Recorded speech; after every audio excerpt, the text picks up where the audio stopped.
ya no estamos jugando, nos vamos a sentar. Estamos con Jimena Yadeira Perdomo, la psicóloga de la Institución Educativa Nuestra Señora del Pilar. ¿Cuál es su función respecto a los niños con alguna limitación o capacidad o talento excepcional? La función específica que me compete en esta parte es cuando el niño presenta una dificultad a nivel emocional que no le permite avanzar, o cuando presenta una dificultad que es ya de índole familiar. Entonces la docente de apoyo me lo remite y yo desde acá hago un trabajo primero de identificación de cuál es como el problema, la raíz del problema, para poder luego hacer los seguimientos y las respectivas intervenciones. ¿Qué estrategias utilizas para que estos niños fortalezcan la capacidad de aprendizaje? Las estrategias como tal las aplica directamente la docente de apoyo. Ella cuenta con la formación especializada en el área y también con el material. Sin embargo, desde acá, desde este espacio, se les facilita también a los padres de familia algunas recomendaciones, entonces para mejorar algunos procesos a nivel cognitivo, incluso también laberintos para mejorar la parte sensoroespacial en el niño, la integración del niño en el espacio también. Entonces les hacen algunas recomendaciones a los papás y se les enseña a los niños a aplicar esas estrategias. ¿Qué correctivos se les aplica a estos niños cuando realizan alguna falta disciplinaria? El año pasado tuvimos en cuenta justamente que no podemos llegar a aplicar tal cual como está el manual de convivencia a los niños que tienen cierta discapacidad, sobre todo los que tienen discapacidad cognitiva, porque nos parece que es injusto si llegáramos o pretendiéramos que el niño actúe de la misma manera que puede actuar otro niño que de pronto no tiene esa limitación. Entonces se evalúan los casos y creo yo que es más bien del caso por caso. Hasta el momento lo que se ha hecho es más bien llamar al niño, hablar, dialogar, explicarle, y también llamar al padre de familia para que con el padre de familia, que tiene pues una mayor capacidad de poder como controlar ciertas situaciones, entonces llegar a acuerdos concretos con esos padres de familia, pero que hayan sido sancionados niños con limitaciones hasta el momento bajo el mismo código de convivencia. ¿Realiza usted talleres de pronto con algunos padres de familia o padres de estos niños, y cuál sería como la función o los objetivos que se pretenden alcanzar en estos talleres? El año pasado organizamos unos grupos teniendo en cuenta un listado que los maestros me facilitaron, y ese listado contemplaba estudiantes que tienen ciertas dificultades de aprendizaje, que por lo menos así lo veían los maestros. Entonces se organizaron grupos pequeños, pero se hizo solamente una vez.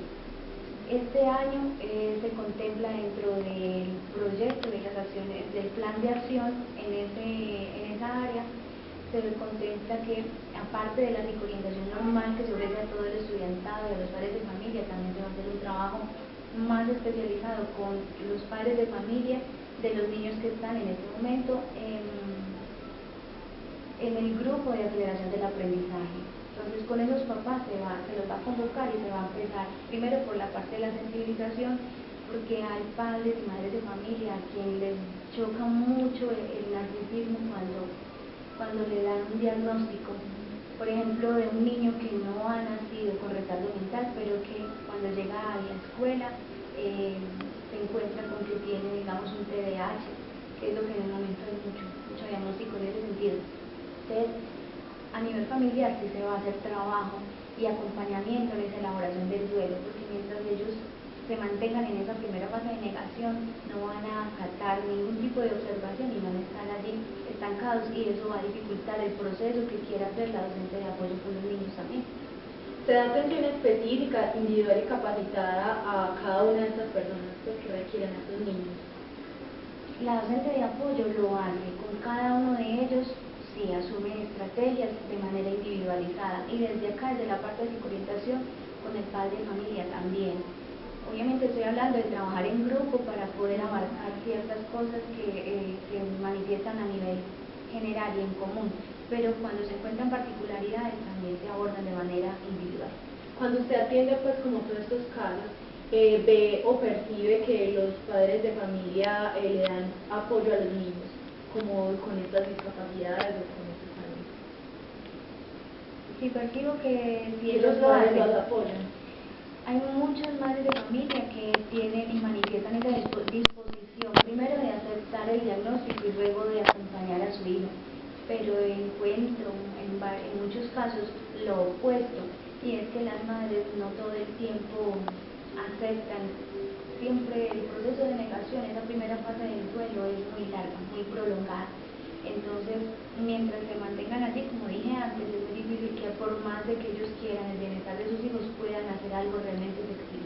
Haciendo pues como un balance general, los padres de familia son más los que aceptan estas pues como capacidades o discapacidades que tiene el niño, o son más los que rechazan. No, yo encuentro en términos generales una negación muy grande por parte de las mamás especialmente, no tanto el papá sino las mamás, y eso tiene una explicación lógica.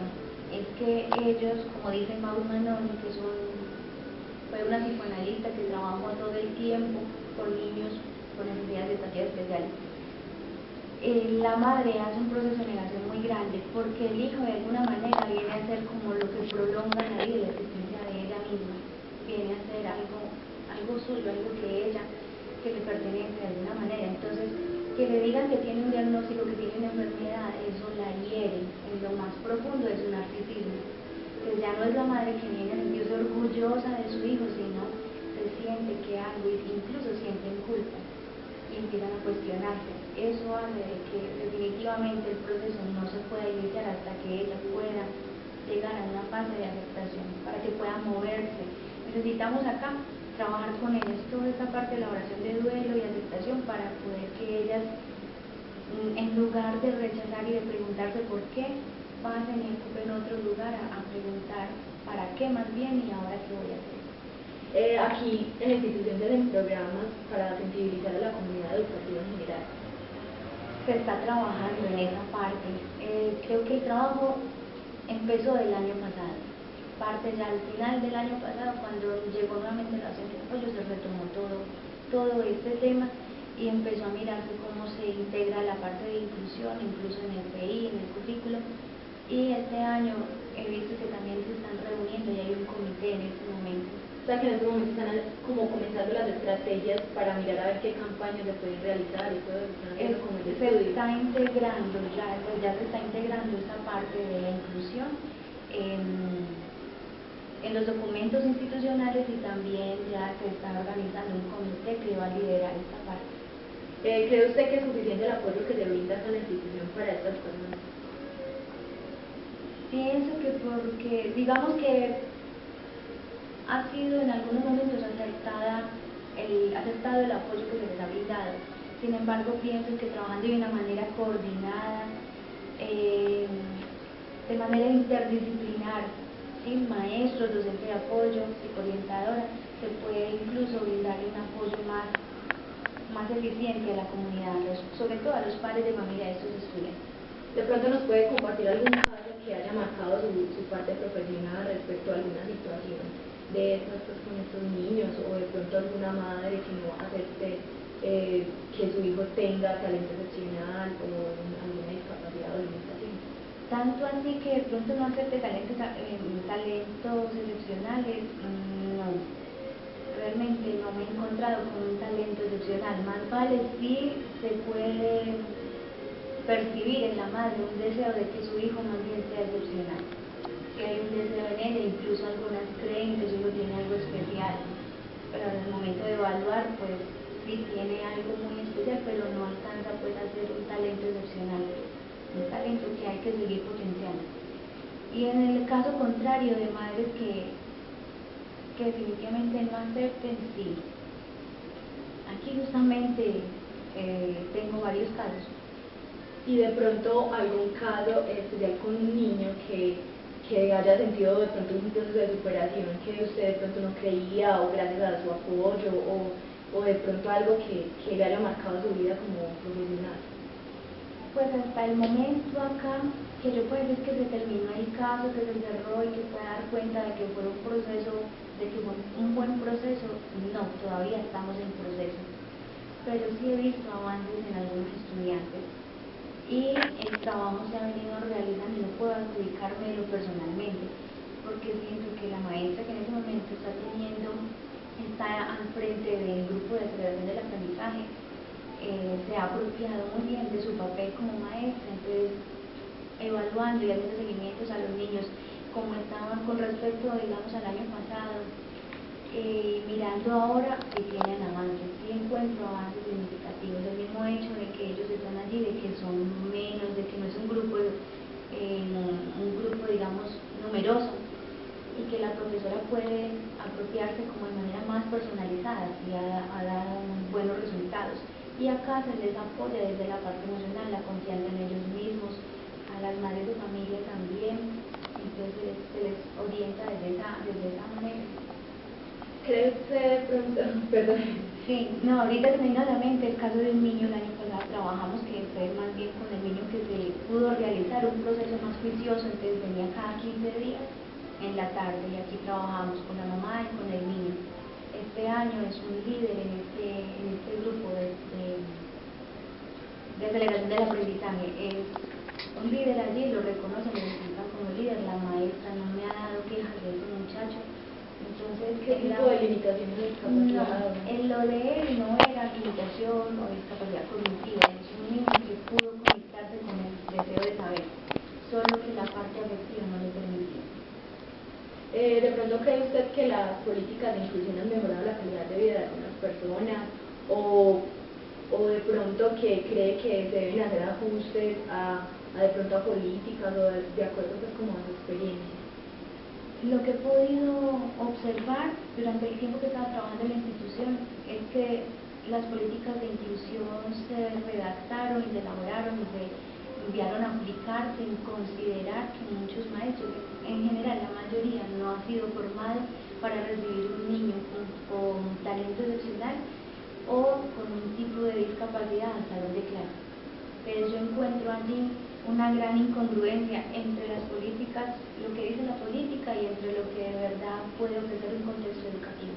Entonces usted ve como la urgencia de que los docentes se formen frente pues como a este campo. Ellos mismos lo han manifestado y el año pasado lo manifestaron y fueron capacitados porque en la institución hay un niño que es invidente y el año pasado tuvieron la necesidad, ellos mismos manifestaron la necesidad de recibir orientación que podían ellos hacer con este niño en el salón de clase. Entonces a mí me parece que hay una incongruencia bastante grande. Inclusive también en primaria hay un niño con síndrome de Down que también está como en todo ese proceso y tuvimos la posibilidad de grabar y estar con él durante una jornada y el niño se manifestó, pues el grupo lo apoya mucho y el niño se manifiesta, es una persona, un niño muy inteligente que acata muy bien las cosas. Entonces, de pronto qué tan preparados están los docentes, es como de pronto el susto que al enfrentarse a una situación de esto, usted cuando usted comenzó como con este proceso de inclusión, ¿qué fue el susto que más o qué era lo que más tenía al enfrentarse a algún caso de algún talento excepcional, una capacidad o una limitación? ¿Cuál fue su mayor miedo?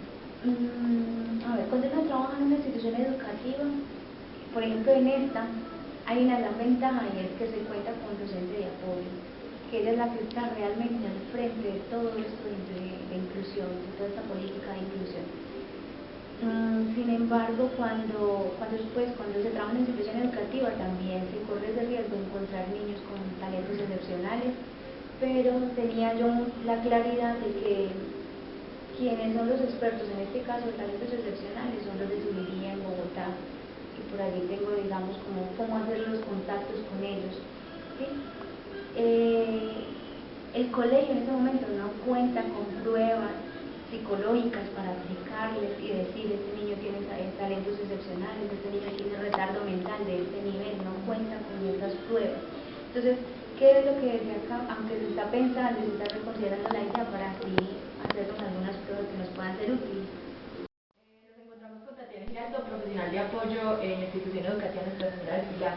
Tatiana, cuéntanos cuál es su función respecto a los niños con limitaciones o capacidades especiales. Bueno, mi función con esos estudiantes es básicamente hacer la caracterización de cuáles son sus necesidades educativas especiales.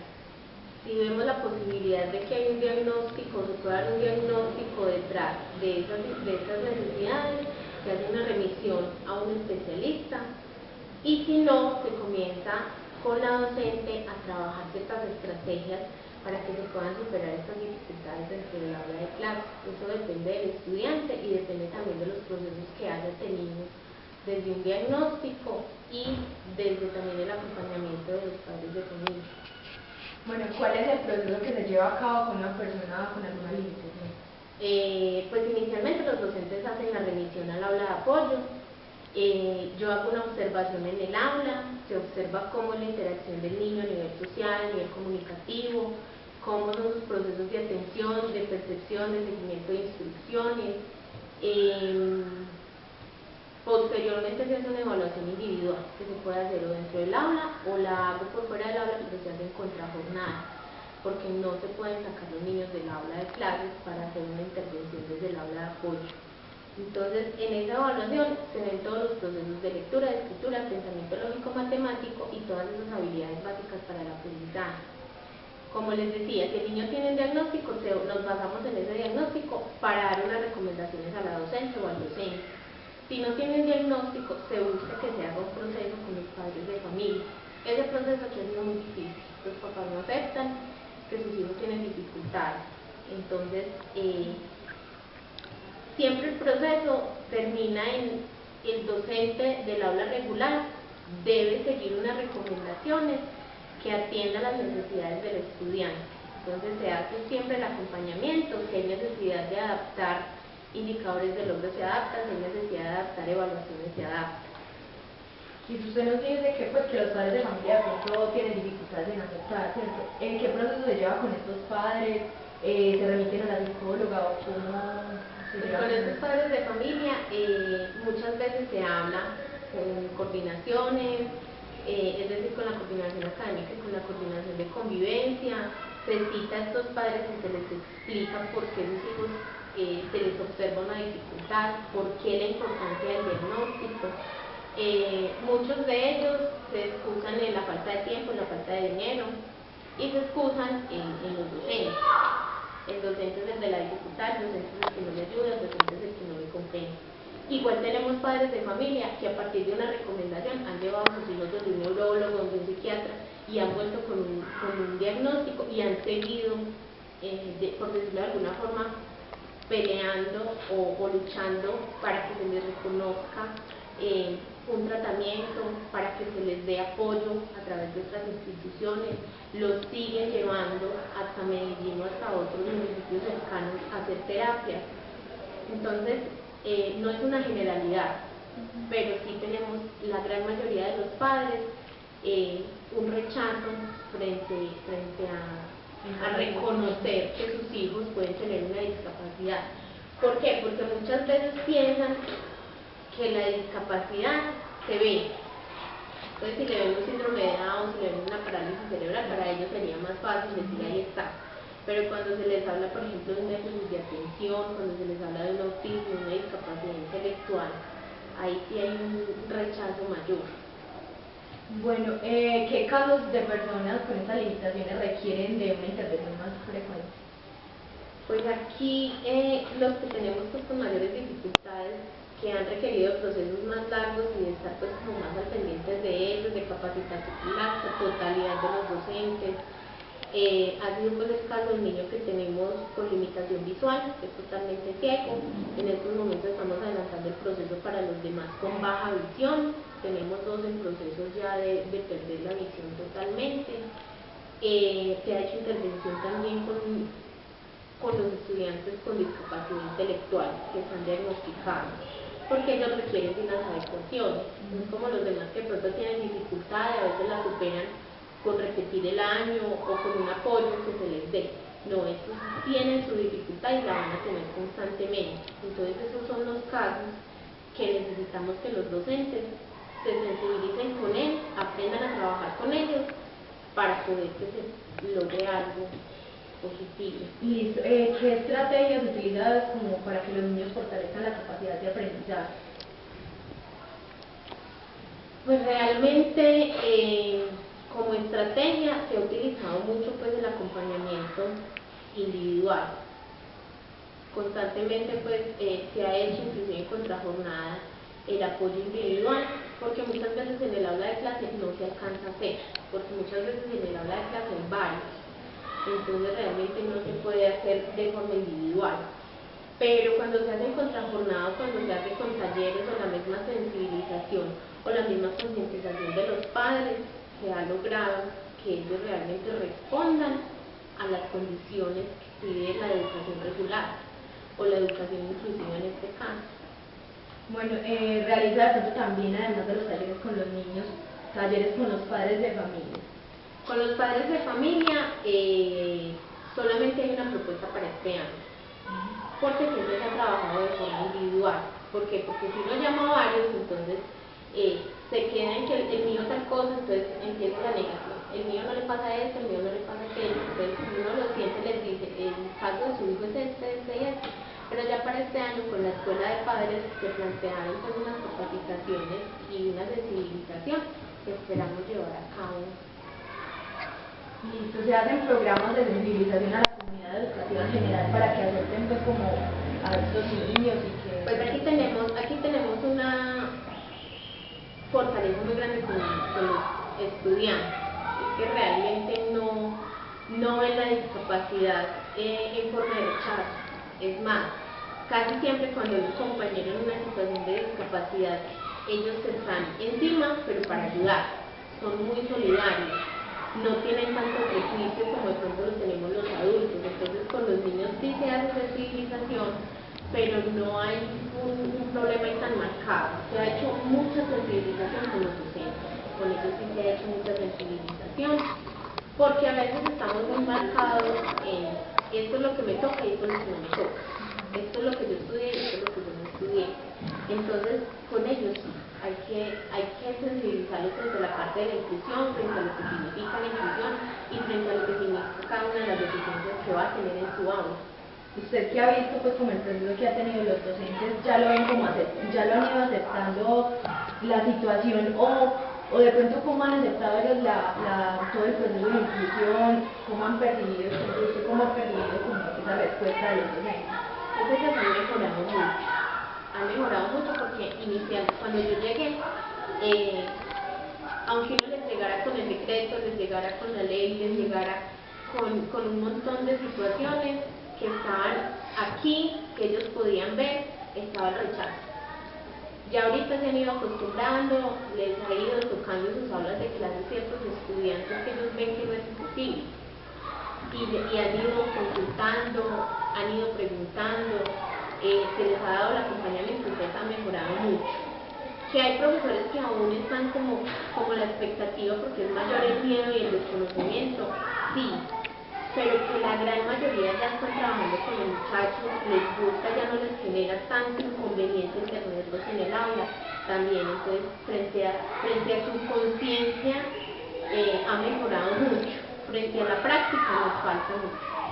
Ustedes pues de pronto hacen un paralelo de los docentes que tienen, de pronto que son más jóvenes, que apenas están ingresando como a toda esta docencia, como a la formación, a la docencia y todo esto pues de los niños. Usted ve, comparando pues como edades o comparando tiempo laboral de profesores que ya llevan más tiempo a los que son más recientes, ¿cuál ha sido la mejor respuesta? ¿Cuáles son como los que tienen de pronto mayor dificultad en aceptar un proceso de inclusión?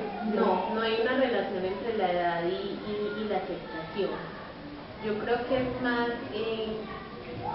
las condiciones de cada quien, es más los prejuicios y las cosas que cada uno tiene. Aquí en primaria, por ejemplo, hay docentes que llevan muchos años en la docencia y trabajan muy bien con los niños con dificultades. Y también me encuentro con los que llevan muchos años y dicen que no están acostumbrados y para eso no estudiar. Entonces, realmente no hay una relación. Es cuestión, yo lo digo que es cuestión mucho de vocación y de convicción. Los que están convencidos de que quieren hacer esto, de que quieren estar acá y de que quieren hacer algo por los niños, lo hacen. Los que definitivamente no quieren hacer nada, pasan desapercibidos por la vida del estudiante y el estudiante pasa desapercibido, o de pronto solamente se toma como una carga dentro del aula de clase. ¿Con qué materiales cuenta la institución o equipos para atender a estos niños con discapacidad?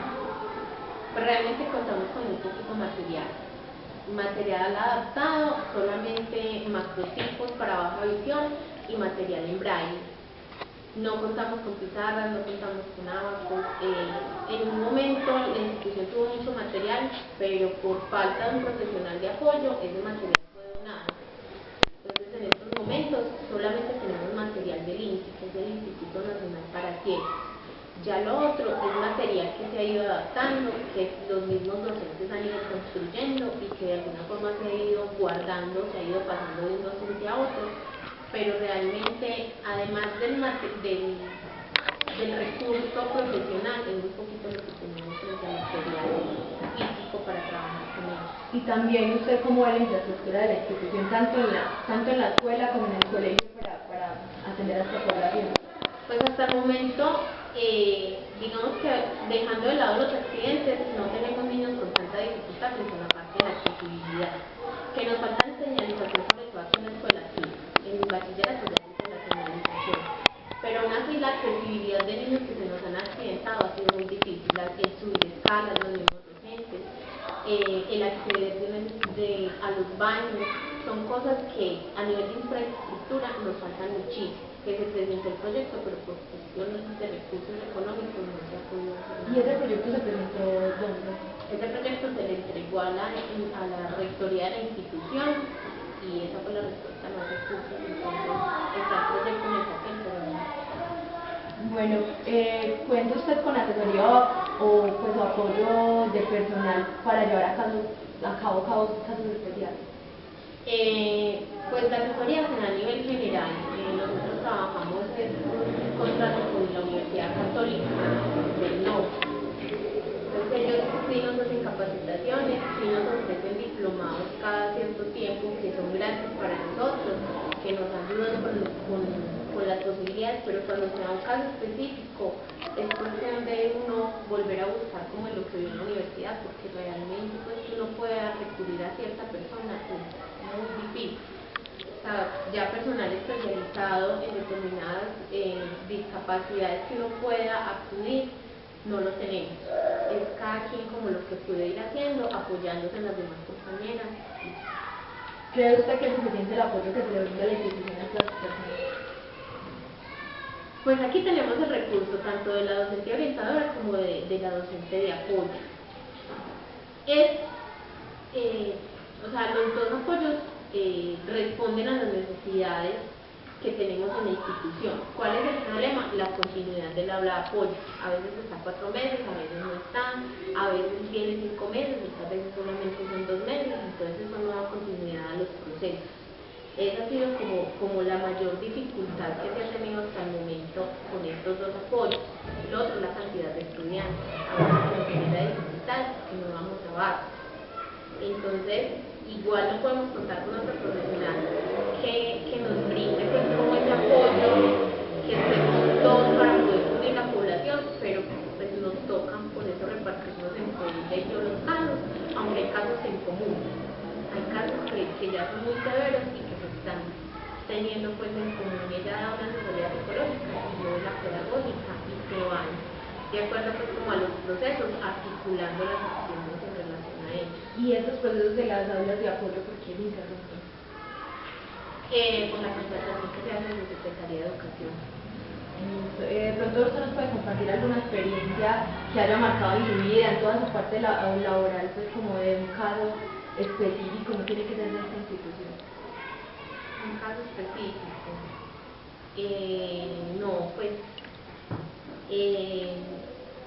en el primer trabajo que tuve, sí fue pues como el que más me marcó, porque teníamos niños con unas discapacidades muy, muy fuertes y uno a veces saliendo de la universidad enfrentarse con esas cosas es muy, pero muy difícil.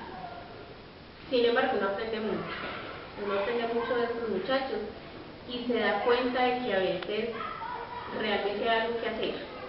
Por muy mal que estén, por muy sobre una silla y no poder mover ciertas partes del cuerpo que estén, hay mucho para hacer por ellos. Entonces, Fue una experiencia muy buena, pero también una experiencia algo traumática frente a esa parte de la discapacidad, que aquí de pronto no se ve tan marcada, porque es un proceso de inclusión. ¿Qué es como el mayor miedo que usted tenía al enfrentar como alguna situación o de pronto de llevar algún proceso de cuál ha sido como su mayor miedo? Yo siempre he dicho que los docentes tenemos la posibilidad de marcar la vida de los estudiantes. Entonces a veces uno puede marcar para bien o puede marcar para mal. Entonces es cuestión de uno siempre estar pendiente de qué es lo que está haciendo y cómo lo está haciendo y cómo eso puede afectar los procesos que ya se han venido dando, porque uno tiene que tener en cuenta que uno hace parte de un proceso. Son los padres que nos llevan toda la guía de esos estudiantes. Nosotros hacemos parte de un proceso, pero podemos interrumpir ese proceso para mal. Entonces es cuestión como de uno muchas veces hacerse consciente de lo que está haciendo y de saber que lo tiene que hacer bien. ¿Cree usted que todas estas políticas de inclusión han mejorado o han ayudado a mejorar la calidad de vida de las personas con alguna limitación o talentos extraños? Frente a la parte de inclusión, yo siempre he dicho que no todos son susceptibles de ser incluidos en una institución regular, y por eso, aunque con otros nombres, todavía hay instituciones de educación especial. Simple y sencillamente, para unos ha sido una posibilidad la inclusión, para otros no.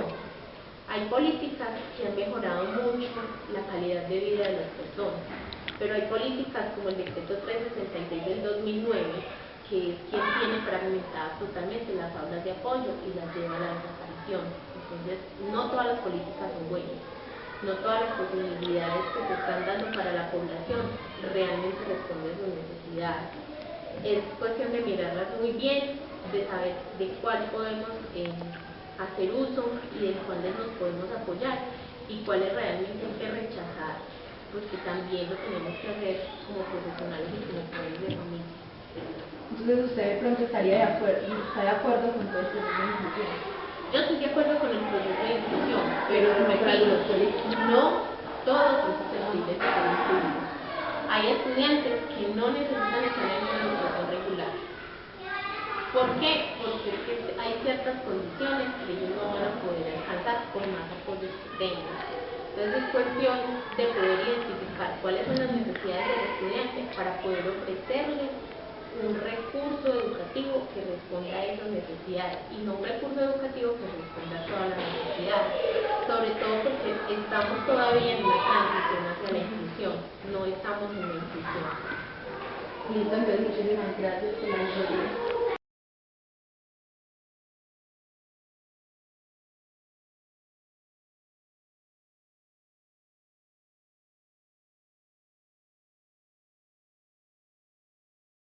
El objeto de la Ley General de Educación de Colombia especifica que la educación es un proceso de formación permanente, personal, cultural y social, que se fundamenta en una concepción integral de la persona humana, de su dignidad, de sus derechos y de sus deberes.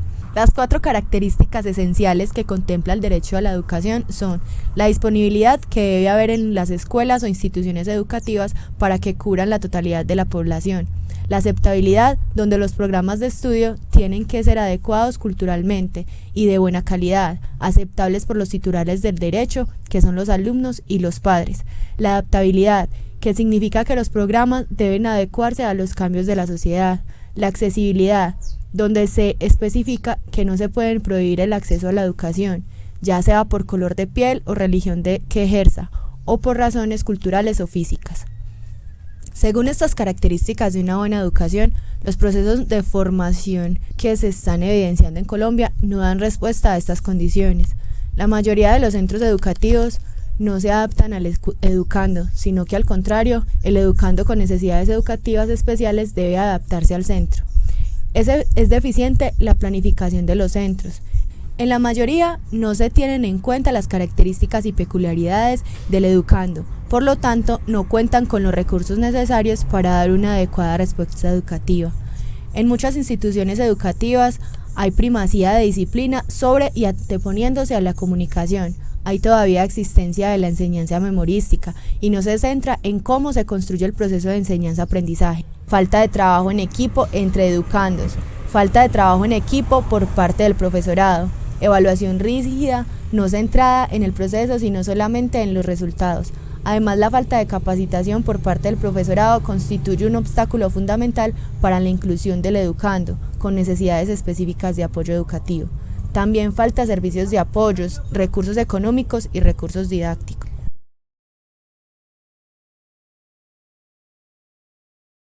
A la hora de intervenir en las políticas de inclusión, se hace evidente la necesidad de sensibilizarnos desde ahora como futuros docentes, de pensar en todas las personas que no están recibiendo una formación por los deficientes procesos educativos existentes en nuestro país. Nuestro deber es hacer ver todas esas necesidades y argumentar estrategias para mejorar la calidad de educación de cada una de las personas, incluyendo a las que tienen alguna limitación o que estén en situación de discapacidad. Debemos ser partícipes dentro de las políticas de inclusión, saber cuáles son los derechos de los estudiantes, cuáles son los deberes de las instituciones educativas y del gobierno para hacer valer estos derechos, proponer proyectos que faciliten y respondan a las necesidades del proceso de inclusión, donde se planteen propuestas para garantizar la disponibilidad, aceptabilidad, adaptabilidad y la accesibilidad en los centros educativos. El docente debe plantear estrategias que sensibilicen constantemente a todos los miembros de la comunidad educativa, incluyendo padres de familia, para que aporten desde su percepción ideas que faciliten los procesos de inclusión. Además, se debe tener en cuenta una comunicación constante con cada padre de familia de los estudiantes, para analizar la evolución de los casos tanto en la institución como en su ambiente familiar. El docente debe ser flexible en su currículo, según las limitaciones, capacidades y o talentos excepcionales que tengan sus estudiantes. Los docentes deben estar en constante formación para adaptarse a las circunstancias de inclusión y así garantizar continuidad en los procesos. Además, debe primar el acompañamiento constante y el seguimiento del proceso de aprendizaje de cada uno de los estudiantes y adoptar estrategias para que todos evolucionen positivamente dentro del proceso de formación. ¡Vamos, cógela, Dani!